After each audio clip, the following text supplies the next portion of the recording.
Well, the Buffalo Niagara Heritage Village is opening its doors for a variety of events that the entire family can participate in. Right now, we are joined by Carrie Stiver and Sarah Miller from the Buffalo Niagara Heritage Village. Thank you both so much for coming in this afternoon. Thank you for having us. So there is a whole lot of history at the Buffalo Niagara Heritage Village. For those who may be unfamiliar, first tell us a little bit about you guys.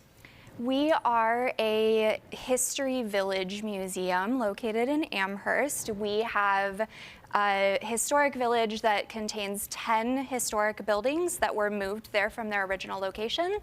And our mission focuses on the history of agriculture and how that relates to local history in our region. So we also have a farmstead with some animals and crops, and we do demonstrations in that space. I imagine that, these villages, these historical villages that you see kind of popping up various places across Western New York, they're so neat because they're so enriching and they're so educational. You're learning something, you don't even know it, and a lot of them are hands-on. I imagine the interactivity is big with you guys too. Yes, it is. As an education background, I strive to make everything hands-on, not just for children, but for adults as well. So we offer a number of workshops and classes throughout the year, one of which is upcoming this Thursday. We are offering an introduction to candle making. Good season for candle making, right? Yes, it is. Make your own DIY take-home gifts for the family. Oh, perfect. Perfect holiday gift. You guys also do trivia as well. Tell us a little bit about that. Yeah, so we're in our winter season, and that means trivia. We have a monthly trivia game that we call News and Brews. Now, if you're a trivia buff or a history buff, you are in for a treat because this is not your normal trivia night. It's not just your typical going through a list of questions. What we actually do is we take a story from history and some of the weirdest and wildest news stories related to that.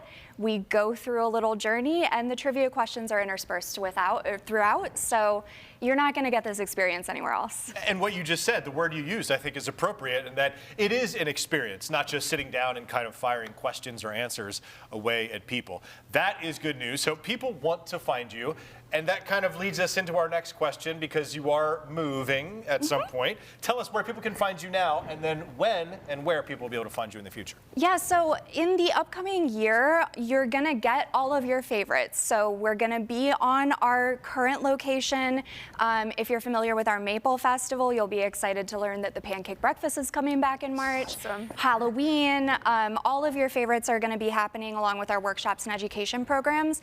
But with the transition, the season's gonna look a little bit different. So instead of having our normal kind of open hours, what we're gonna be doing is actually taking our program out into the community. So you might catch us at Canalside or one of the other museums in the area. So, keep an eye on our social media, bnhv.org, to find out where we're gonna be next. Where can people find you in the interim if they wanted to go to the spot? Is there an address or a...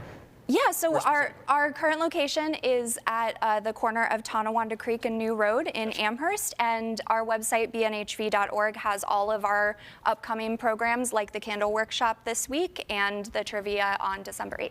And looking ahead to the move, what goes into actually making the move possible? I mean, because you mentioned before, these historical buildings were originally taken from their original locations to the Heritage Village. What goes into, preserving the history in a big move like this? Yeah, it's really an exciting opportunity for the community to be able to be involved in that process and see it happening in real time.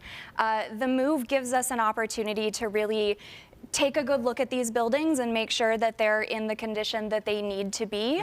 And then we get to all experience the really exciting experience of those buildings actually being relocated to their new home together. So that's something to keep an eye on as well. Do we know when that is going to happen? Because that is obviously something that we as a news station would want to be Definitely. The timeline right now, I think, is still a little bit uncertain. Weather permitting, I would imagine. Yeah, we have to deal with all of that.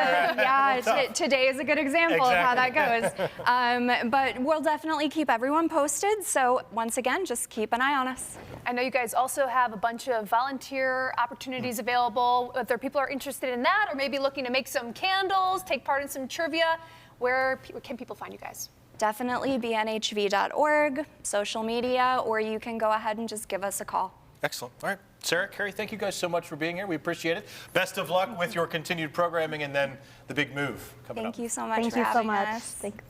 All right, let's